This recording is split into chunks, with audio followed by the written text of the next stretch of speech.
Imagine watching a former heavyweight champion of the world being led away in handcuffs, not for a crime of greed or malice, but for an act of desperate fatherhood. Right now, Cain Velasquez is sitting in a cell at the Correctional Training Facility in Soledad, California. The same hands that once held the UFC championship belt are now counting the days until he might see his family again. You might be asking the same question everyone is asking today. Why is Cain Velasquez still in jail? Let's be very clear about the facts. On February 28, 2022, Velasquez engaged in an 11-mile high-speed car chase through the streets of San Jose and Morgan Hill. He fired a .40 caliber handgun at a pickup truck. That bullet struck Paul Bender, the stepfather of Harry Goularte. The charge was attempted murder. In October 2024, Velasquez pleaded no contest and was sentenced to 5 years in prison. Those are the facts of conviction. But the context is where this story transforms from a simple crime report into a Greek tragedy. Why did a man with millions of dollars, a legacy in the octagon, and a future in professional wrestling throw it all away in a moment of gunfire?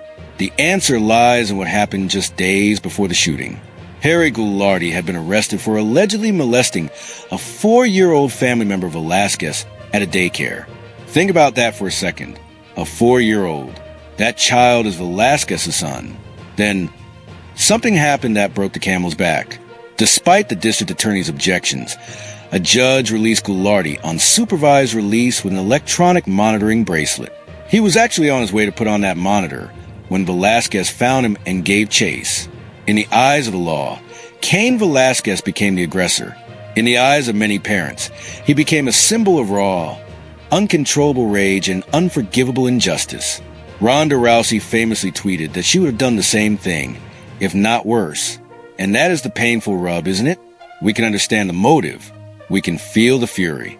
But the district attorney Jeff Rosen put it bluntly when he said this act of violence causes more pain and suffering to his family. Here is the brutal truth. The system failed that 4-year-old child initially, but taking a gun into the streets solved nothing.